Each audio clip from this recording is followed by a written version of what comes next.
Hello everyone and welcome to my GA Sub Opera Today channel. I hope everyone is having a wonderful day.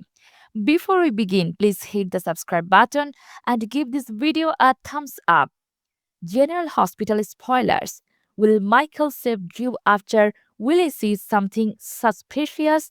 General Hospital teasers reveal that Kai Taylor might be charged with taking care of Drew Kane once William Kane gets her husband's congressional position. This opens the door for all sorts of possibilities, including Drew being rescued from his horror movie of a life. Who do you think will rescue the corrupt kid? Willow has a new gig. Willow is taking over for Drew while he is unconscious owing to her dragging him, but she can't be 10 places at once. So someone will have to care for Drew. This includes keeping him medicated. That is a dangerous affair, and we anticipate that Willow conjures up some wonderful narrative about how Drew requires a daily injection into his IV to keep him alive. After all, she is a nurse. Who would doubt her authority? Kai in charge. Kai is the natural candidate to take care of Drew since he is stuck around to help.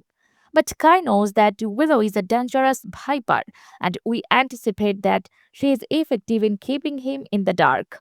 That remains the prospect of someone else finding what poor Drew is being subjected to. How about his arch adversary, Michael Corinthos? There is zero love lost between Drew and Michael, which makes the potential of the latter realizing the truth oh so wonderful. Michael's dilemma. Of course, Michael would not intentionally go near Drew, but his son Willie Corinthos surely will.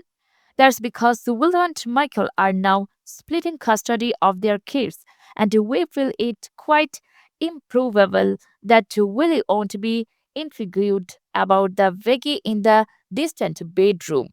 This means that Willie may see or hear something he shouldn't and inform Michael. Willie might not comprehend the gravity of what he saw or heard, but Michael would. If so, we may see Michael researching what's going on at Drew's and uncovering the truth. The $1 million issue is would Michael save Drew if it came to that? Keep in mind that Michael knows what Willow is capable of. Even following infant Daisy at the Q mansion. Tell us, Jay's lovers, do you want Michael to be in a position to possess Drew after he saves his life? General Hospital spoilers. Who is the snoop who interrupts Lulu and Nathan's private romantic moment?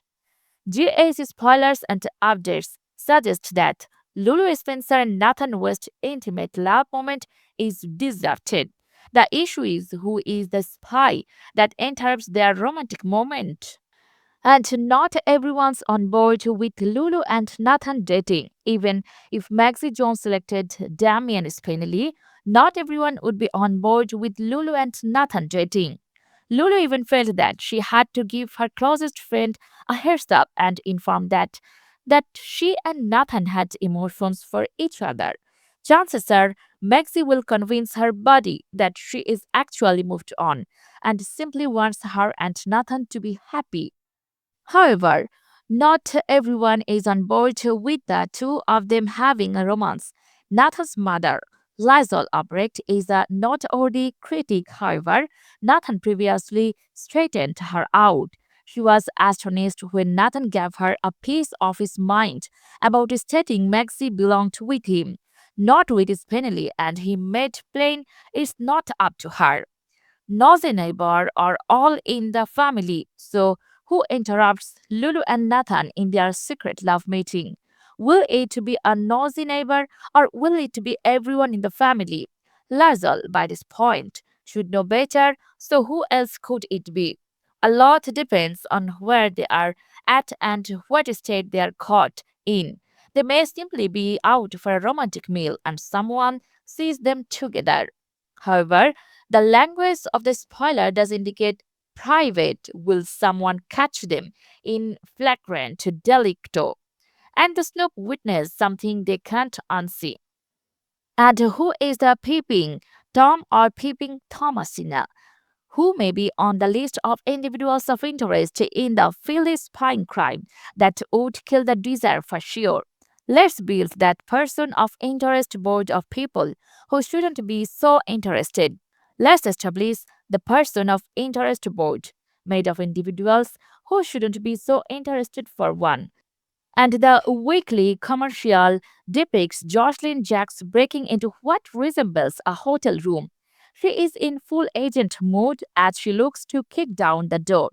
Pistol aimed and screams, "Fridge!" Nathan and Lulu would fridge. All right, especially if they don't have any clothing on. The key here is that when Josslyn sees what or who she is pointing her rifle at, she is astonished. Might Josslyn burst more than her own cover in this forthcoming scene?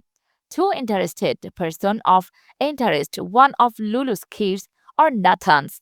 This person of interest board could more aptly be titled a two interested person of interest board.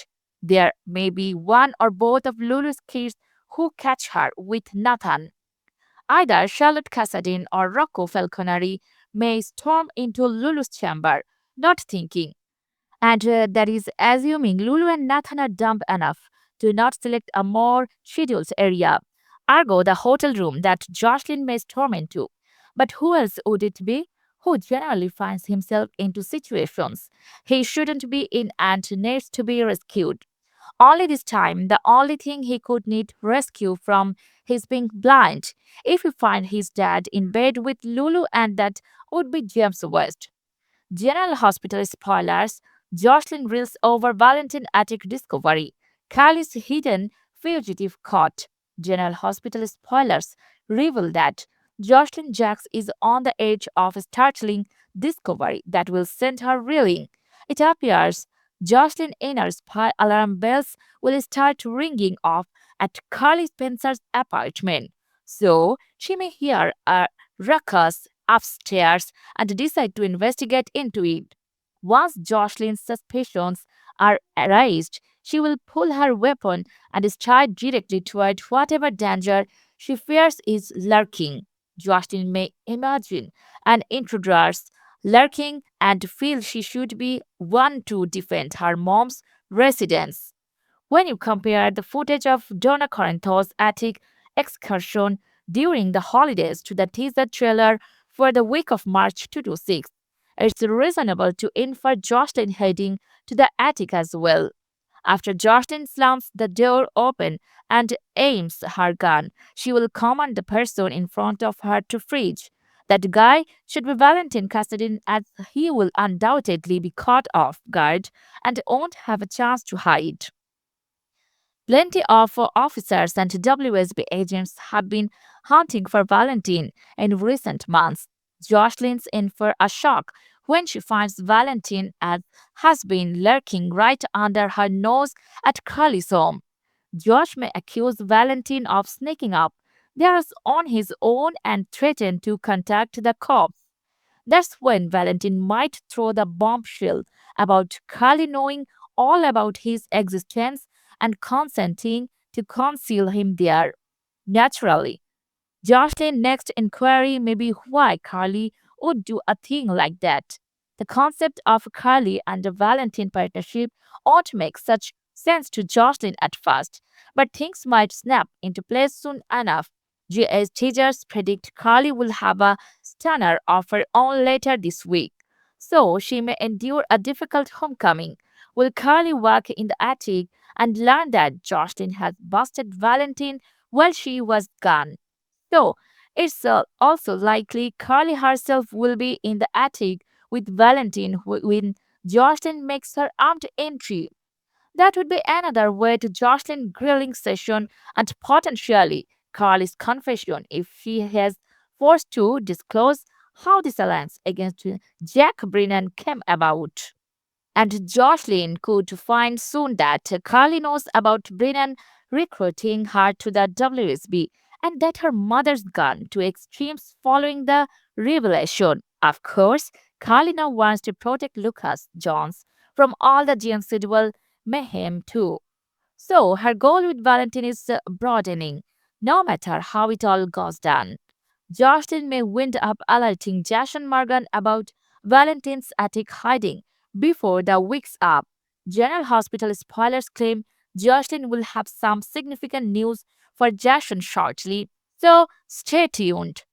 General Hospital spoilers case study: has Rick really turned over a new leaf? GA's spoilers suggest Rick Lansing is anxious to prove that he is not the same man he used to be. You know, the one who dosed his ex-wife Elizabeth Baldwin on birth control, and the one who held his then sister-in-law Carly Spencer. Rick has left a long track record of harm and ruin in his path. His background is embellished with criminal activity and countless ethics breaches that would have ensured he never practiced law again in any normal court of law.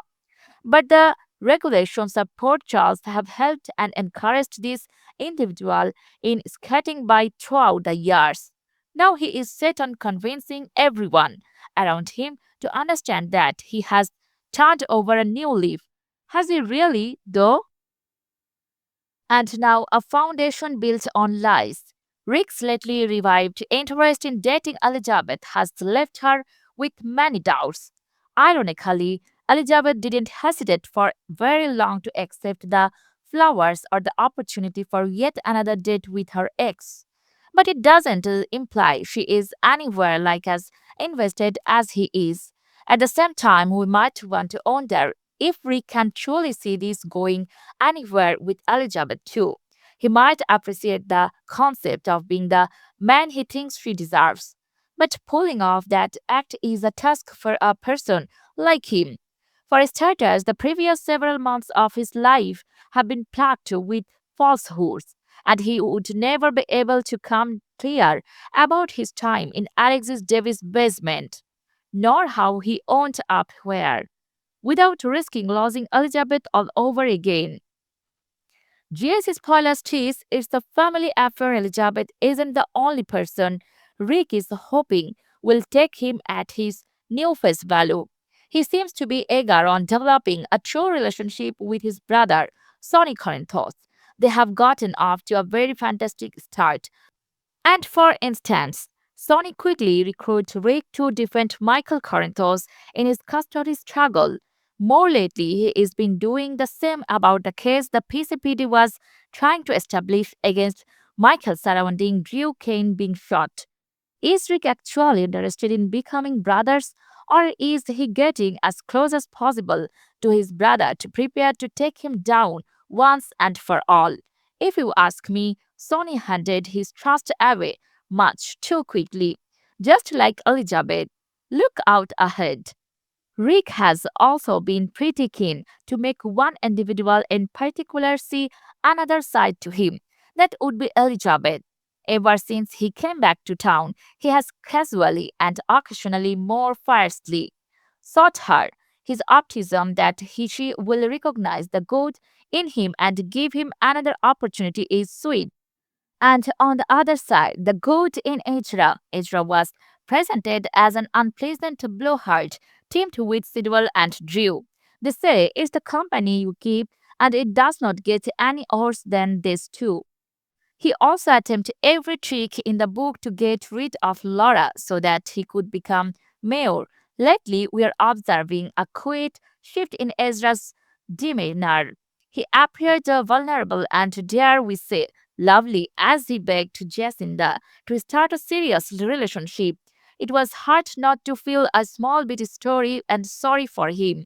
Now Ezra is begging to tell Laura more of his own tale. He confessed that he does not want to work for Sidwell. He has to, just like the mayor.